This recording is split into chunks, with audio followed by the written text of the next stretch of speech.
Good morning students. मैंने आपको 27 अगस्त को पाठ 7वां डॉक्टर का अपहरण यह पाठ आधा ही समझाया था। आज हम इस पाठ का शेष भाग मतलब रिमेनिंग पार्ट देखने वाले हैं। तो आइए पहले हम शुरुआत का जो भाग है जो हमने सीखा था उसे हम थोड़ा सा रिवाइज करते हैं। अभी तक हमने देखा कि यह पाठ एक विज्ञान कथा है और यह जो डॉक्टर का अपहरण यह जो पाठ है यह लेखक डॉक्टर हरिकृष्ण देवसरे जी ने लिखा है। इस पाठ में डॉक्टर भटनागर जो है वह शहर के एक जाने माने मतलब फेमस डॉक्टर है। बीमार आदमी की सेवा करने के लिए उन्हें रात के कितने भी बजे उठाओ वह मरीज को देखने चले जाते थे। ऐसे ही एक रात डॉक्टर भटनागर जो चले गए वापस आए ही नहीं। उनकी पत्नी ने पुलिस में भी खबर दी। एक बार यह बात अखबार में भी छपी। डॉक्टर का इस तरह से गायब हो जाना इससे शहर के और मोहल्ले वाले लोगों में घबराहट का वातावरण निर्माण हुआ था। अचानक एक दिन उनके पत्नी ने ऐसे ही गाड़ी के पहियों के निशान उनके घर के सामने देखे जैसे डॉक्टर भटनागर जिस रात से गायब हुए थे। तो उन्होंने तुरंत पुलिस को खबर की। पुलिस वालों ने वापस खोज शुरू की लेकिन उन्हें कुछ भी डॉक्टर भटनागर के बारे में मालूम नहीं पड़ा। हाँ, लेकिन लिफाफे में उन्हें एक सीढ़ी मिली। उस सीढ़ी के लिफाफे के ऊपर डॉक्टर भटनागर के पत्नी का नाम लिखा था। उस सीढ़ी से डॉक्टर भटनागर की आवाज़ सुनाई दी। वह आवाज़ सुनते ही सब लोग हतप्रभ मतलब स्तब्ध रह गए। तो बच्चों देखते हैं अब आगे क्या हुआ। अब यह सीढ़ी जो उन्हें मिली थी वह सीढ़ी उन्हें लगाई और उस सीढ़ी में डॉक्टर भटनागर जी बात कर रहे हैं। अब देखते हैं वो क्या कह रहे हैं। तुम सब लोग मेरे लिए परेशान होंगे। अब डॉक्टर भटनागर जी कहते हैं कि मैं जब से गायब हूँ तो आप सब मेरे बारे में टेंशन लेते होंगे। शायद अब मरा हुआ समझ लिया हो। अब तक आपने समझा होगा कि मैं मर गया हूँ लेकिन मैं जिंदा हूँ और बिल्कुल ठीक हूँ। तुम लोगों से कई करोड़ मील दूर में एक अन्य सौरमंडल के ग्रह में हूँ। मैं बिल्कुल ठीक हूँ और मैं आप लोगों से बहुत दूर हूँ, बहुत करोड़ों मील दूर में हूँ और अन्य सौरमंडल के ग्रह में हूँ मतलब मैं और एक प्लैनेट पर रहता हूँ। हम धरती वाले सोचते हैं कि शायद दुनिया में जो कुछ है वह हम ही है, लेकिन इस ब्रह्मांड में मतलब इस अंतरिक्ष में तो हमारे सूर्य जैसे न जाने कितने सूर्य हैं और सभी के अपने अपने ग्रह हैं। तो डॉक्टर भटनागर जी कहते हैं कि हमें लगता है हमारी दुनिया में या हमारे जो धरती वाले हैं तो हमें ऐसा लगता है कि हमारे जैसे दूसरी दुनिया ही नहीं है, लेकिन हमसे भी दूर वहाँ पर अंतरिक्ष में और एक दुनिया है और वहाँ पर हमारे जैसे कितने सूर्य भी है और अपने अपने ग्रह भी है। उन ग्रहों पर दुनिया बसी है और हमसे वे लोग कई गुना ज़्यादा उन्नतिशील है। और यह जो ग्रह है यह जो प्लैनेट है वहाँ पर हमारी जैसी ही दुनिया बसी हुई है और वहाँ के लोग मतलब जहाँ पर मैं अभी हूँ वहाँ के लोग हमारे से भी ज़्यादा उन्नतिशील मतलब प्रगतिशील है। मुझे यहाँ आकर अपने परिवार, मित्रों, देश और पृथ्वी से दूर का दुख तो बहुत ही ज़्यादा है, लेकिन इस बात की खुशी है कि मेरा यह भ्रम जाता रहा कि दुनिया में सिर्फ हम ही हैं। अब यहाँ पर डॉक्टर भटनागर जी कह रहे हैं कि मैं आप सब लोगों से बहुत दूर चला आया हूँ, इसका तो दुख मुझे है ही, लेकिन मुझे इस बात की खुशी हो रही है कि अब तक मुझे लगता था कि हमारे जैसे दुनिया है ही नहीं, लेकिन अब मुझे पता चला है कि हमारे जैसे भी दूसरी दुनिया है। मुझे उम्मीद है कि पृथ्वी के लोग मेरी इस बात से कुछ सबक लेंगे। तो डॉक्टर भटनागर जी कह रहे हैं कि इस मैं अभी जो बता बता रहा हूँ, इससे हमारे दुनिया के लोग कुछ सबक या सीख लेंगे।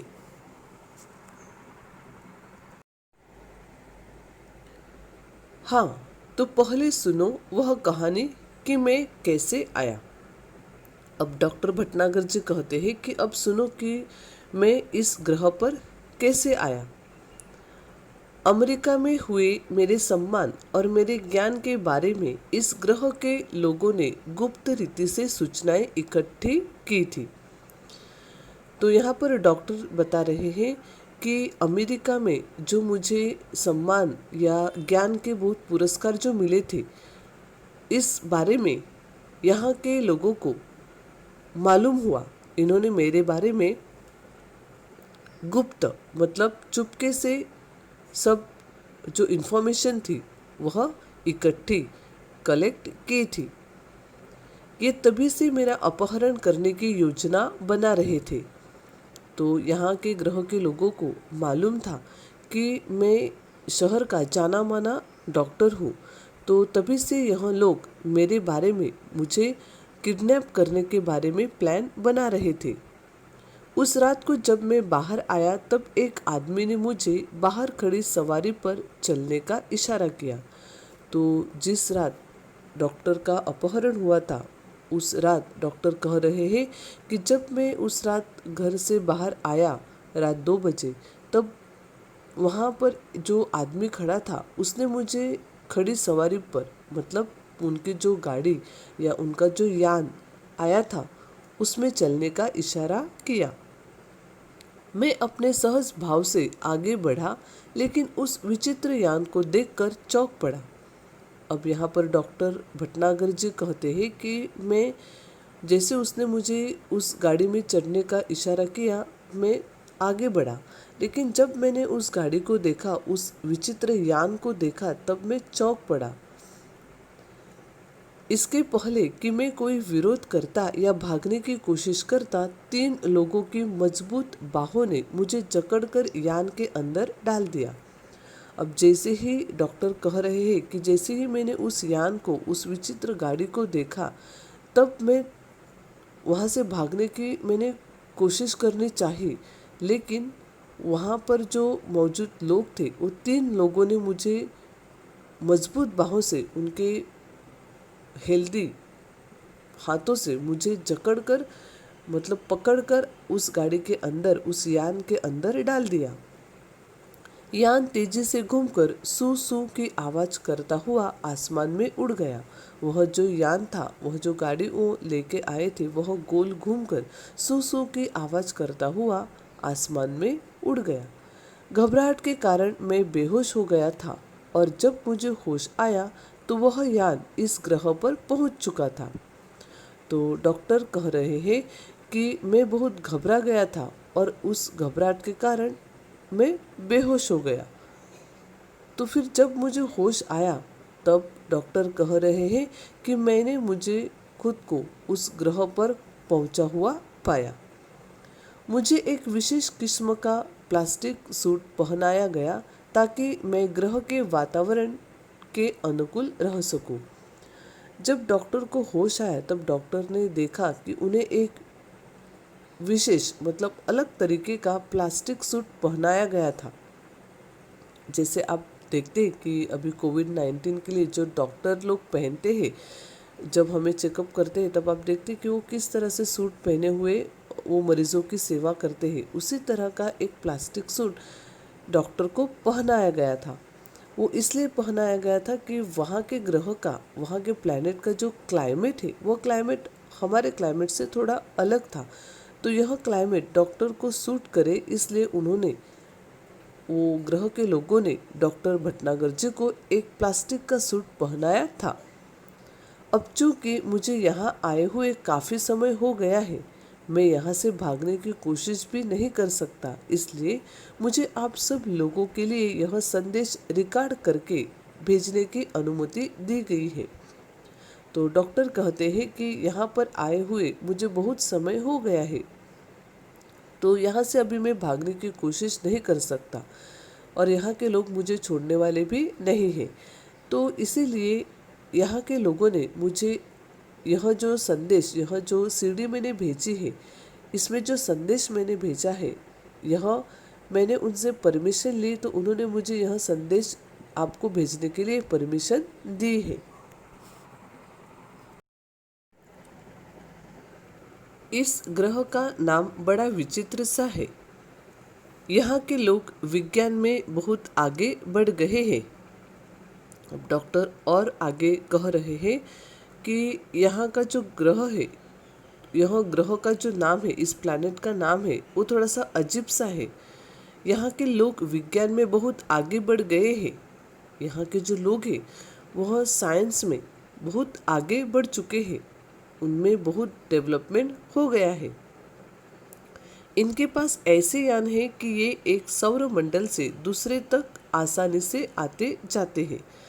तो डॉक्टर कहते हैं कि इस ग्रह के लोगों के पास ऐसे यान है, मतलब ऐसे गाड़ियाँ हैं, ऐसे व्हीकल्स है कि वह इस सौरमंडल से दूसरे सौरमंडल में या एक दुनिया से दूसरी दुनिया में आसानी से आते जाते हैं।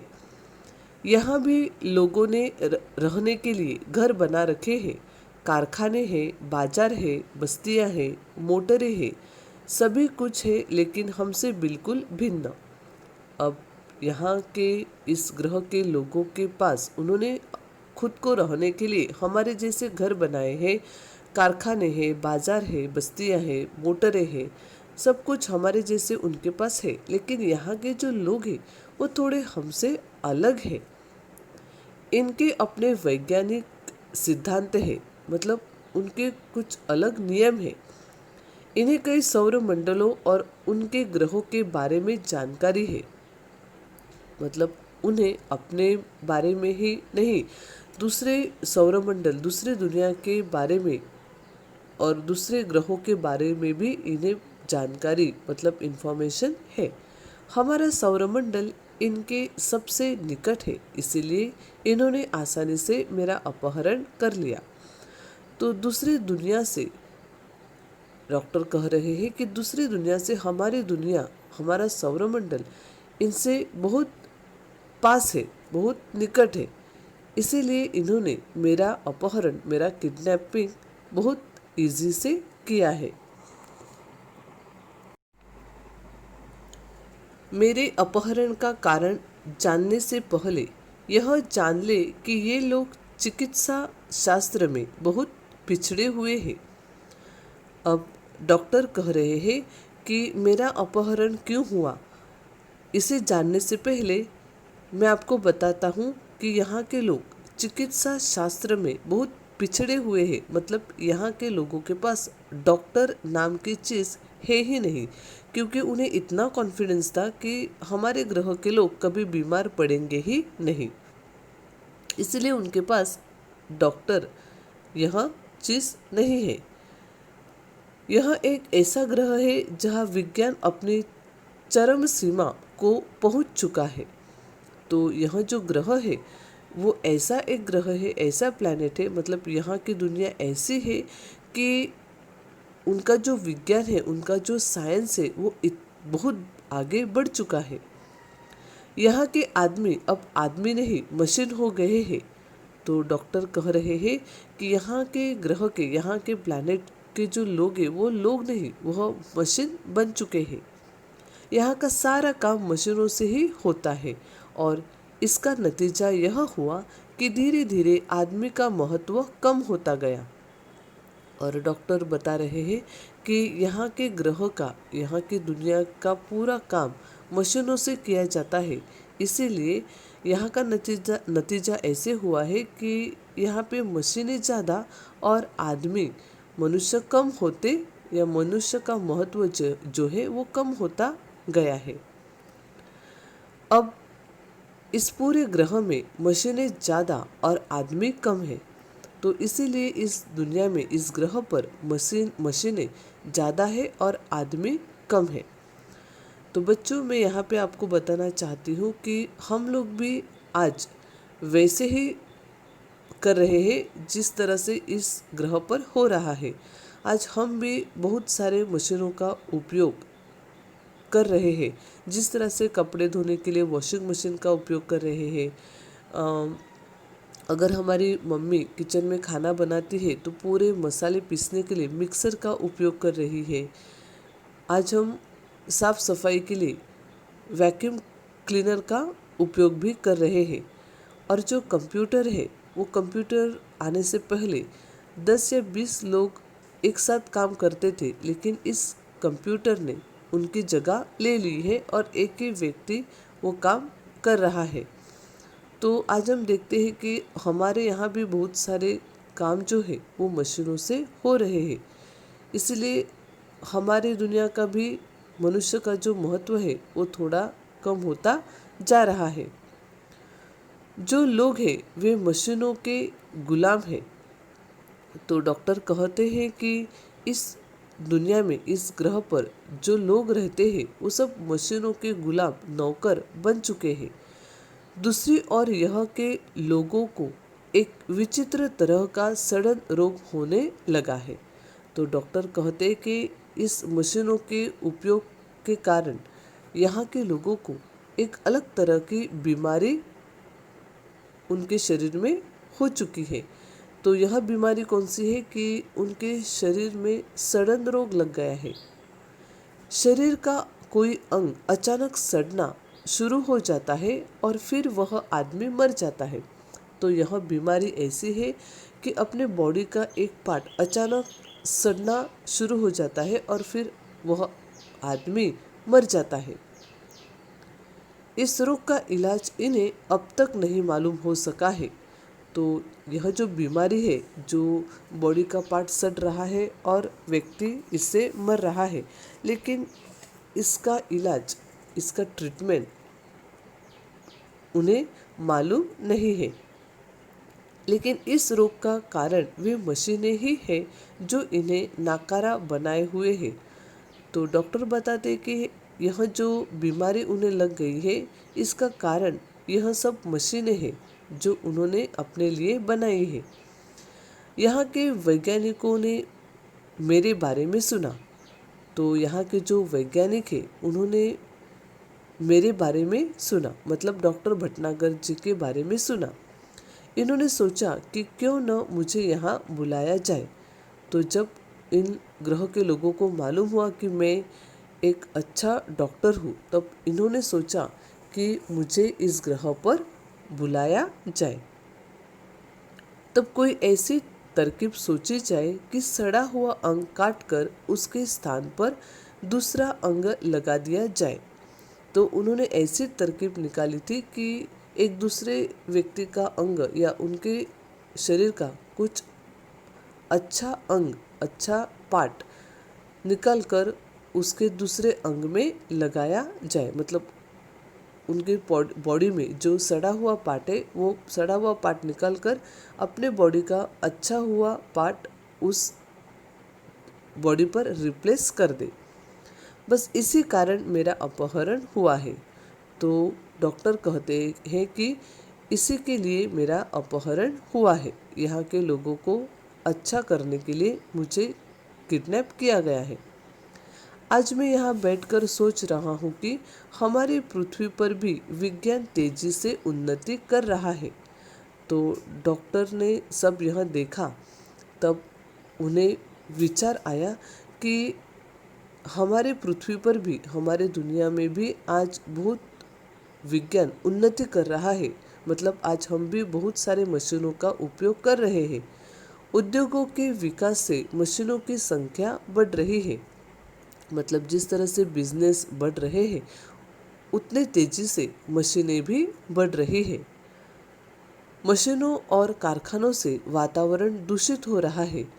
जो मशीनें बन रही है, तो उस मशीनों से, और जो कारखाने बन रहे हैं, उन कारखानों के कारण उनमें से जो दूषित या पोल्यूशन निकल रहा है, उससे हमारा वातावरण, हमारा एनवायरनमेंट पोल्यूट हो रहा है, हमारा वातावरण दूषित हो रहा है।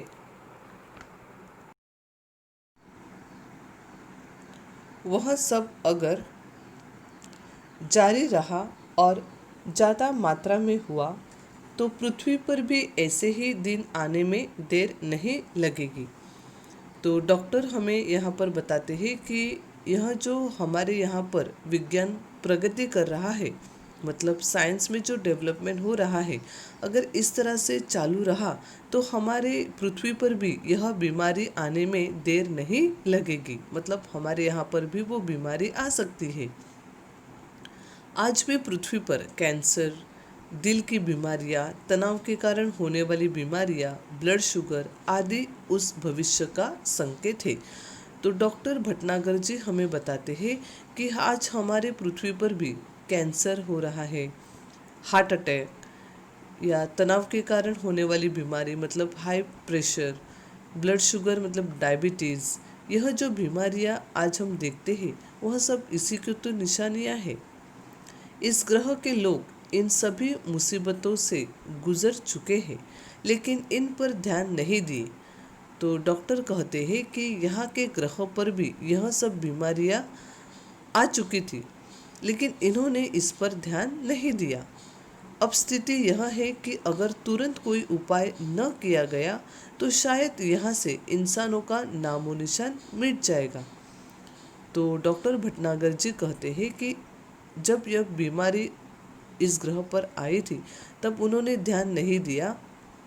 अब इनकी स्थिति ऐसी है, इनकी कंडीशन ऐसी है कि अगर इस बीमारी पर तुरंत कोई उपाय नहीं देखा तो यहाँ के ग्रह के जो लोग हैं इनका नामो निशान मिट जाएगा। अब यहाँ पर नामो निशान मिट जाना यह मुहावरा है। इसका अर्थ होता है अस्तित्व समाप्त होना या अस्तित्व नष्ट होना। बस यहाँ होंगी ऊंची इमारतें, बड़े बड़े कारखाने, चिमनियाँ और देवताकार मशीनें। तो डॉक्टर कहते हैं कि अगर जल्द से जल्द इस बीमारी का उपाय नहीं देखा गया या इस बीमारी पर कोई इलाज नहीं देखा गया तो यहाँ के लोगों का नामो निशान मिट जाएगा और इस ग्रह पर इमारतें, कारखाने और देवताकार मशीनें ही बच जाएगी। आप सोच रहे होंगे कि जो देश विज्ञान में इतना आगे बढ़ चुका है वह चिकित्सा शास्त्र में इतना पीछे कैसे रह गया। अब आप सभी को ऐसे विचार आया होगा कि जहाँ पर विज्ञान इतना तरक्की कर चुका है, इतना उन्नति कर चुका है, तो यहाँ के लोग चिकित्सा शास्त्र में इतने पीछे क्यों रह गए। इसका कारण यह रहा है कि यहाँ के निवासियों का शरीर बहुत मजबूत होता है। तो इसका कारण यह है कि यहाँ के जो लोग हैं, यहाँ के लोगों का जो शरीर है, उनकी जो बॉडी है बहुत मजबूत तंदुरुस्त रहती है। उसकी ऊपरी चमड़ी मोटे प्लास्टिक जैसे पदार्थ की बनी होती है। उनकी जो स्किन है, यहाँ के ग्रह के लोगों की जो स्किन है, चमड़ी है, वह मोटे प्लास्टिक जैसे पदार्थ की बनी होती है। इस पर हवा, पानी या मिट्टी का कोई असर नहीं होता। हाँ, जब ये बच्चे रहते हैं तब अवश्य यह चमड़ी नरम रहती है, लेकिन बाद में धीरे धीरे वह सख्त हो जाती है। तो यहाँ के लोगों की जो चमड़ी है, यहाँ के लोगों का जो शरीर है, उसके ऊपर हवा, पानी, मिट्टी मतलब कौन सी भी क्लाइमेट का कुछ भी असर नहीं होता है। जब यहाँ के बच्चे जब छोटे रहते हैं तब उनकी चमड़ी, उनकी स्किन सॉफ्ट नरम रहती है, लेकिन धीरे धीरे वह सख्त हो जाती है, मतलब धीरे धीरे वह हार्ड हो जाती है, कड़क हो जाती है। यह सब यहाँ के जलवायु का प्रभाव है। यहाँ लोग बीमार ही नहीं पड़ते, इसलिए उन्हें चिकित्सा की ज़रूरत ही नहीं पड़ती, और जब किसी चीज़ की ज़रूरत न हो तो भला उसके बारे में कोई कैसे सोच सकता है। तो यह सब चीज़ें होने के कारण यहाँ के लोग कभी भी बीमार नहीं पड़ते, इसीलिए उन्हें डॉक्टर की या चिकित्सा या वैद्य की ज़रूरत नहीं पड़ी। तो जिस चीज़ की हमें ज़रूरत नहीं पड़ती उसके बारे में कोई कैसे सोच सकता है। तो इसीलिए यहाँ के लोगों ने भी, यहाँ के ग्रह के लोगों ने भी चिकित्सा या डॉक्टर या वैद्य के बारे में कभी सोचा ही नहीं। इसी कारण ये लोग चिकित्सा शास्त्र में पीछे रह गए, किंतु अब इन पर मुसीबत आ गई है। तो इसी कारण यहाँ के लोग चिकित्सा शास्त्र में पीछे रह गए, लेकिन अब इनके लोगों पर, इन पर एक मुसीबत आ गई है। मैंने सड़न रोग का अध्ययन कर लिया है और इनके शरीर की बनावट का भी। अब डॉक्टर भटनागर जी कह रहे हैं कि उन्होंने इस सड़न रोग जो यहाँ के लोगों को हुआ है, इसके बारे में मैंने स्टडी की है और इनके जो शरीर की बनावट है, उनका जो बॉडी का जो मेकिंग पार्ट है वो किस तरह से बना हुआ है, इसकी भी स्टडी मैंने की है। किंतु समस्या यह है कि पृथ्वी के चिकित्सा सिद्धांतों को यहाँ लागू नहीं किया जा सकता। लेकिन अभी प्रॉब्लम यह है कि हमारे पृथ्वी के जो फॉर्मूले हैं, यह फॉर्मूले यहाँ के लोगों को लागू नहीं हो सकते। फिर भी कोशिश कर रहा हूँ, लेकिन फिर भी मैं प्रयत्न कर रहा हूँ। इस घातक रोग के इलाज के लिए दवाएं बनाना है। अब यह जो सड़न रोग है, यह जो बहुत जानलेवा बीमारी है, यह जो घातक रोग है, इसके लिए अभी मैं दवाई बना रहा हूँ या बनाना है। अंग प्रत्यारोपण के लिए दवाएं तथा आवश्यक साज सामान बनवाना है। यह जो बॉडी रिप्लेसमेंट है, इसके लिए जो दवाई अभी बनाना आवश्यक है और यह मुझे अभी बनवाना है। ये काम अकेले मेरे लिए कर पाना संभव नहीं है और यह जो काम है, यह जो सामान सब जो बनाना है, यह मुझे अकेले से संभव नहीं है। मेरा छुटकारा भी यहाँ से तभी होगा जब मैं इन्हें इस मुसीबत से बचने का रास्ता बता सकूं। अब मेरा छुटकारा मैं अभी यहाँ से तभी आ सकता हूँ जब मैं यह सब बॉडी रिप्लेसमेंट के बारे में इन्हें जब मैं दवाई बता सकूँ या इस रोग से बचने के लिए कुछ रास्ता बता सकूँ, तभी यह लोग मुझे छोड़ सकते हैं। इसलिए अब ये लोग योजना बना रहे हैं कि मेरी सहायता के लिए पृथ्वी के कुछ और वैज्ञानिकों को और डॉक्टरों को लाया जाए। अब जबकि इन्हें मालूम है कि यह सब बनाने के लिए मैं अकेला काफ़ी नहीं हूँ, तो यहाँ के लोग अभी यह योजना या यह प्लान बना रहे हैं कि पृथ्वी से और साइंटिस्ट और डॉक्टरों को लाया जाए। मैं उनकी बात से सहमत नहीं हूँ और उन लोगों की यह जो बात है, यह मुझे ठीक नहीं लग रही है। मैं तो चाहता हूँ कि ये लोग स्वयं ही सारी बातें सीख ले और अपना इलाज अपने आप करें, किंतु उसके लिए ये अभी तैयार नहीं है। तो डॉक्टर भटनागर जी कहते हैं कि मैं यह चाहता हूँ कि यहाँ के जो लोग हैं, यह सारी बातें जो मैं बता रहा हूँ वो सीख ले और खुद अपना इलाज कर ले, लेकिन यहाँ के लोग यह मानने के लिए तैयार नहीं है। यही कारण है कि अब यह बात गुप्त रखी जा रही है कि पृथ्वी से कब और कितने डॉक्टरों और वैज्ञानिकों का अपहरण करके उन्हें यह लाया जाएगा। तो यहाँ के लोगों की अब यहाँ प्लानिंग चालू है कि अब पृथ्वी से, हमारे दुनिया से, हमारी पृथ्वी से अब कितने डॉक्टर और कितने साइंटिस्ट का किडनैपिंग होने वाला है।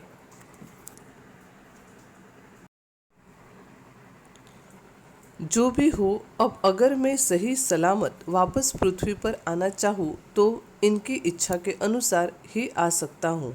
तो डॉक्टर भटनागर जी इस सीडी में बता रहे हैं कि अगर मैं यहाँ से ठीक ठाक घर पर वापस आना चाहता हूँ या अपने पृथ्वी पर वापस आना चाहता हूँ, तो इनके परमिशन के अनुसार ही मैं इस पृथ्वी पर वापस आ सकता हूँ। इसलिए इनसे विरुद्ध मोल लेना ठीक न होगा। इसके लिए डॉक्टर कह रहे हैं कि इनके साथ दुश्मनी मोल लेना ठीक नहीं होगा। फिलहाल यह कहना ठीक कठिन है कि मैं कब आ सकूंगा। तो मैं आपको फ़िलहाल इतना ही बता सकता हूँ कि मैं कभी पृथ्वी पर मैं कब आऊँगा, यह मैं आपको अभी नहीं बता सकता। आप लोग घबराएं नहीं, मुझे यहाँ कोई कष्ट नहीं है। तो आप बिल्कुल फिक्र मत करो, मैं यहाँ पर, मुझे कुछ भी तकलीफ़ नहीं है, मैं बिल्कुल ठीक हूँ। बस मेरे आने तक आप यही समझे कि मैं इस समय विदेश यात्रा पर हूँ। तो डॉक्टर भटनागर जी कह रहे हैं कि मैं जब तक पृथ्वी पर वापस नहीं आता तब तक आप ऐसे ही समझ लो कि मैं विदेश यात्रा पर, मैं किसी टूर पर गया हूँ। डॉक्टर भटनागर के इस रिकॉर्ड किए संदेश को सुनकर सभी चकित थे। अब डॉक्टर भटनागर जी का यह सीडी मैसेज सुनकर सब चकित, सब सरप्राइज हो गए थे। कितना बड़ा रहस्य उद्घाटन भी हुआ था आज के लिए और भविष्य के लिए भी। तो यह जो मैसेज था जो डॉक्टर भटनागर जी ने सीडी के द्वारा दिया था, वह सुनकर भविष्य के लिए और आज के लिए बहुत बड़ा राज खुल गया था। इस पाठ पर आपको निबंध भी आ सकता है, विज्ञान के फायदे और हानि। इसके लिए मैं कुछ पॉइंट्स आपको बताती हूँ। बच्चों, आज हम देख रहे हैं कि विज्ञान ने, मतलब साइंस ने, आज के समय में बहुत उन्नति, प्रगति कर ली है। एड्स जैसी बड़ी बीमारी पर भी वैज्ञानिकों ने धीरे धीरे दवाई बनाना शुरू कर दिया है। हम बीपी, शुगर, अपना भार मतलब वेट आदि टेस्ट घर पर ही आसानी से चेक कर सकते हैं। खेती करने के लिए भी अनेक मशीनों का उपयोग किया जाता है। आजकल की जो खाने की चीज़ें हैं उसे स्वादिष्ट, टेस्टी बनाने के लिए केमिकल्स यूज़ किए जाते हैं। विज्ञान की इस प्रगति ने हमारा जीवन आरामदायक बनाया है, जैसे electricity, fans, AC, TV, mobile phones, vehicles आदि।